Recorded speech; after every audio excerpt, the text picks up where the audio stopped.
विवेक जी, मैं जरा एक दो चीजें ये इस पे स्पष्ट कर दूं, क्योंकि जो बात अजीत भाई साहब ने कही है कि ये जो ऑल पार्टी डेलीगेशन की बात है, देखिए उसका सिलसिलेवार बिल्कुल ठीक से अब तो सभी लोग कह रहे हैं 22 तारीख को ये होता है। 3 दिन राहुल गांधी पहलगाम 23, अगर मैं गलत नहीं हूं तो 23 को पहुंच जाते हैं या 24 को, मेरे ख्याल में 23 को ही पहुंच जाते हैं।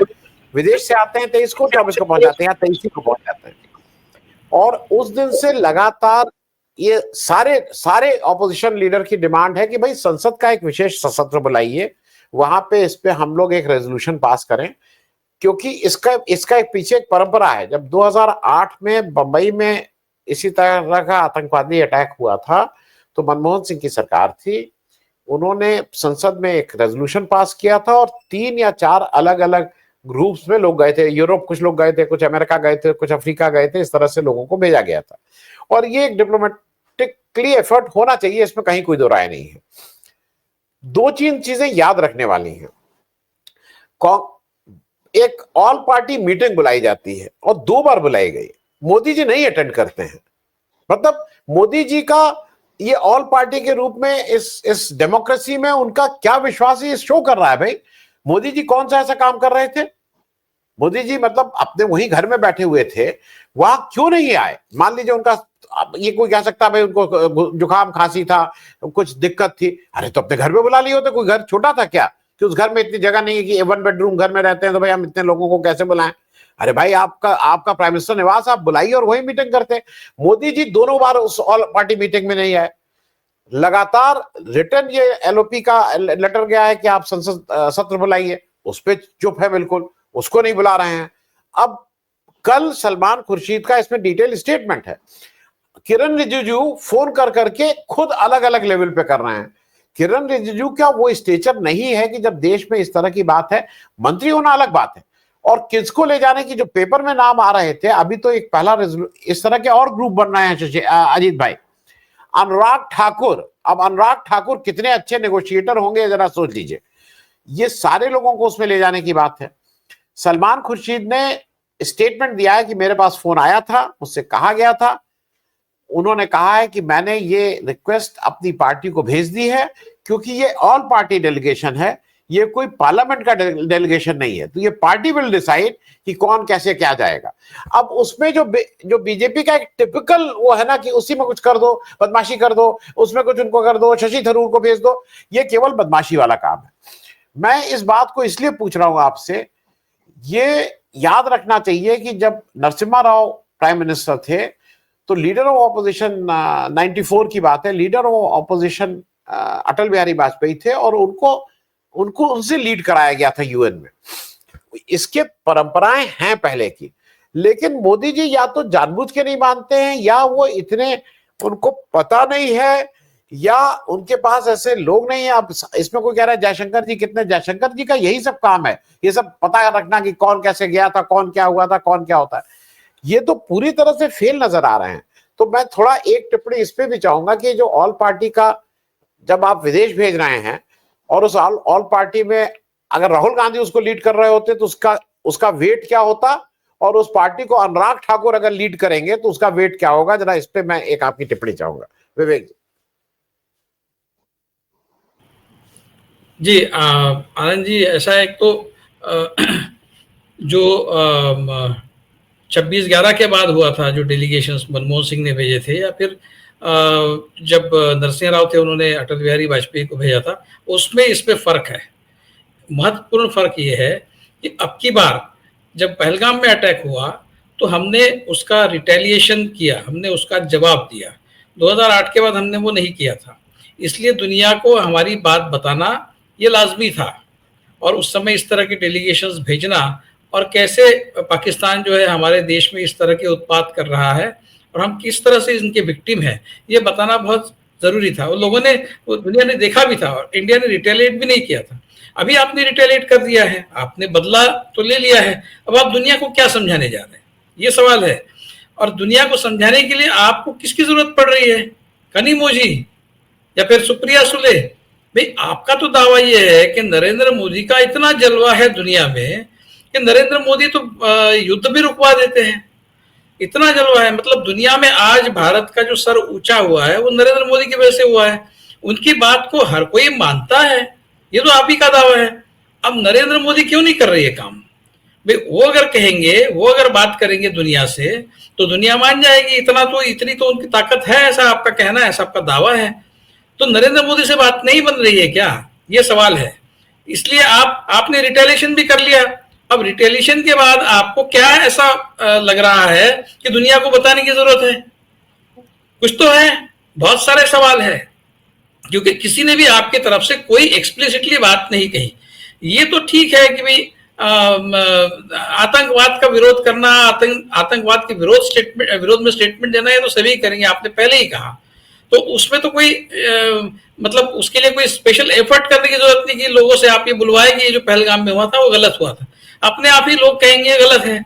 लेकिन उसके बाद आपने जो किया, या फिर आपकी जो विक्टिमहुड है उसके तरफ से कोई बात कर रहा है क्या? एज अ नेशन आपकी विक्टिमहुड जो है उसके आपके तरफ से कोई बात नहीं कर रहा है।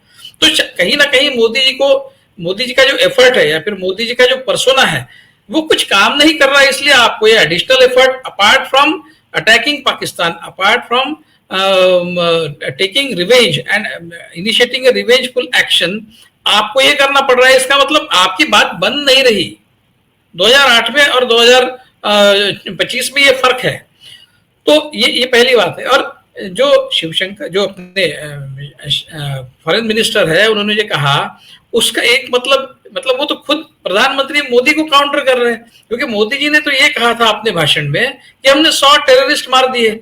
अब बताइए, आप अगर पहले से उनको इत्तला दे रहे हैं, पहले से आप उनको अलर्ट दे रहे हैं कि भाई हम आतंकी ठिकानों पर हमला करने वाले हैं, आपकी मिलिट्री अगर हो तो आप दूर रहे, हम आपके ऊपर मिलिट्री अटैक नहीं कर रहे, ये वॉर नहीं है, तरह तरह की बातें। अगर आपने आतंकी स्थलों पर आपका हमला होना था, पाकिस्तान को आपने पहले ही बता दिया था, तो फिर वहां क्या 100 आतंकवादी बैठे रहेंगे सिटिंग डक्स कि आइए हमको मारिए? इसका मतलब दो में से एक कुछ तो भी सच है। या फिर आपने पाकिस्तान को पहले से बताया नहीं, तभी जाकर 100 लोग मरे हैं, या फिर अगर बताया है तो 100 आतंकवादी मरने का सवाल ही पैदा नहीं होता। कैसे वो क्या वहां बैठे रहेंगे वो?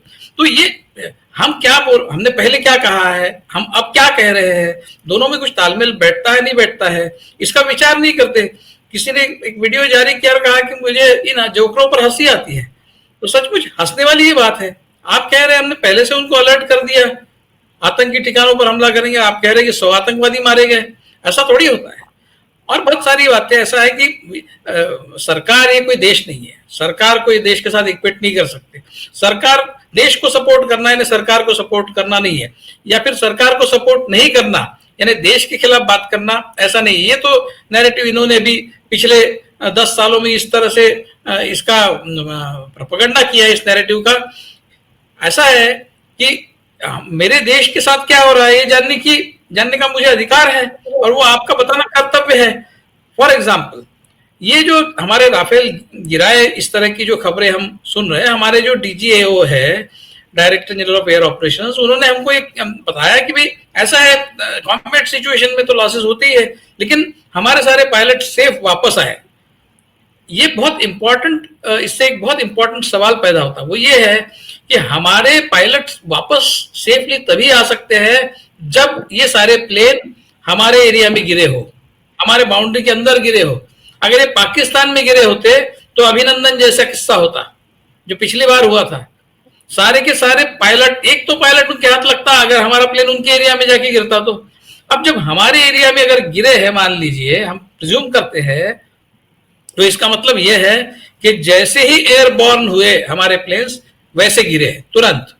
क्योंकि बाउंड्री क्रॉस करने के लिए कितना समय लगेगा? जहां से एयर बेसिस है वहां से क्या मुश्किल से 15 मिनट 20 मिनट जिस स्पीड से वो जाते हैं उसके अंदर ही। तो जो टेलीग्राफ में रिपोर्ट छपा है उसमें जो कहा है कि जो J-10C और PL-15 मिसाइल का जो कॉम्बिनेशन है, इनको पता ही नहीं चलता था कि जब विमान उड़ रहा है, उड़ने के बाद इनको पता ही नहीं चलता था कि इमीडिएटली उनको टारगेट किया जा रहा है। इस तरह की खबर वहां पड़ी। तो क्या ये सारी जो बातें हैं, जो सारे तथ्य इनकी बातों से सामने आए हैं, वो तो टेलीग्राफ की रिपोर्ट को सही साबित कर रहे हैं। हमारे पायलट सेफ आए मतलब हमारे एरिया में ही प्लेन गिरे, वरना वो तो पकड़ ही लेते ना उनको। तो ये सवाल पूछे तो क्या हम क्या देशद्रोही हो जाते हैं? भाई ये हो सकता है कि एक वॉर के सिस्टम में कई बार तुम्हारे राइवल को एक एज होती है और पाकिस्तान को एज मिले चाइना की वजह से, और चाइना ने इस युद्ध का एक एक्सपेरिमेंट के तौर पर जो उपयोग किया है, उनका जो मिसाइल है PL-15 और जो प्लेन है J-10, तो इसका उन्होंने जो उपयोग किया, एक्सपेरिमेंट किया कि किस तरह से इफेक्टिव हो सकता है, और भारत के खिलाफ किया। और इससे भी ज्यादा प्रभावी, इससे भी ज्यादा एडवांस्ड ये प्लेन्स और मिसाइल्स उनके पास ऑलरेडी है, ज्यादा रेंज वाले हैं। तो कल जाकर अगर वो भारत के साथ कुछ खुरापात करता है, आपने मौका ही क्यों दिया? आपने रिटेलिएशन किया, इसका चाइना को फायदा मिला, वो एक्सपेरिमेंट कर पाए। अगर आप रिटेलिएट नहीं करते, इस तरह का एक्शन नहीं लेते पाकिस्तान के खिलाफ, तो चाइना ये नहीं करता। अब चाइना को ये पता चल गया है कि भारत की कमजोरी क्या है, और कमजोरी पता चलने के बाद वो और खुरापात करेगा। मतलब आपने at the end of the हासिल क्या किया है? तो ये बहुत सारे सवाल इसमें से पैदा हुए हैं, और इन सवालों के जवाब सरकार तो देने से रही। अब आप एक डिप्लोमेटिक इनिशिएटिव के तौर पर सारे पार्टियों के लोगों को लेके जाने की जो एक कवायद कर रहे हैं, वो अच्छा है, वो करना चाहिए। लेकिन इससे स्पष्ट है कि दुनिया में आपको ये एफर्ट, ये सारा करने के बाद करना पड़ रहा है, इसका मतलब कहीं ना कहीं आपके बारे में जो परसेप्शन दुनिया में बना है, वो उस तरह का नहीं है जिस तरह का आप चाहते हैं, जिस तरह का हम इस देश के नागरिक के तौर पर चाहते हैं। उस तरह का परसेप्शन इस सारे प्रकरण के बाद हमारे बारे में नहीं बना है, और इसीलिए आप इस तरह का ये कवायद जो है वो कर रहे हैं, ये इस पर से स्पष्ट होता है। तो मुझे लगता है कि ये सारा जो हुआ है पिछले 10-15 दिनों में, उससे जवाब कम और सवाल ज्यादा पैदा हुए हैं, और ये सवाल पूछना हमारा काम है और उसका जवाब देना सरकार का काम है। लेकिन वो इस बात, मतलब इस तरह का नैरेटिव बताकर कि आप जब देश के साथ खड़े नहीं रहते तो आप देशद्रोही है, इस तरह की बात करके वो हमको दबाना चाहते हैं। लेकिन मुझे लगता है कि ये सारे सवाल बार बार पूछे ही जाने चाहिए।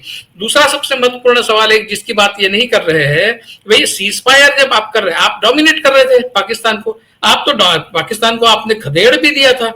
और जब सीज फायर, वो प्रधानमंत्री मोदी कहते हैं कि दे वर बेगिंग फॉर इट, वो तो भीख मांग रहे थे सीज फायर की, भैया हमको सीज फायर चाहिए, माफ कीजिए।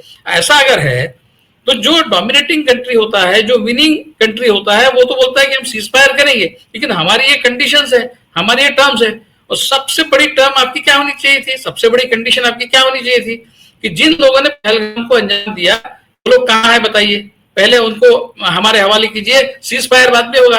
अगर आप ये वॉर जीत रहे थे, अगर आपकी जीत हो रही थी, आप डोमिनेट कर रहे थे और पाकिस्तान बैकफुट पर था, तो आप तो सीज फायर तभी करना चाहिए था आपने जब वो आपकी इस, कम से कम इस कंडीशन को सेटिस्फाई करता कि जिन लोगों ने पहलगाम में ये हमला किया वो आपके हवाले करता है, फिर उनका अता पता बताता। ये तो आपने उनसे इन बार्गेन कुछ भी नहीं लिया। किस तरह के लोग हैं आप, किस तरह की गवर्नमेंट है, क्या जस्टिस दिया उन 26 लोगों को? पाकिस्तान ने तो उनको मारा, लेकिन उनके मारने वालों को अपने पाकिस्तान से मांग लिया होता तो आप शायद उसका बदला पूरा हो जाता, लेकिन आपने वो नहीं किया। इसका मतलब यह है कि सीज फायर उनको जितना चाहिए था, शायद में भी उससे ज्यादा हमको चाहिए था, और हम तुरंत उसको मान्यता हमने दे दी कि चलो ठीक है, सीज फायर तो सीज फायर।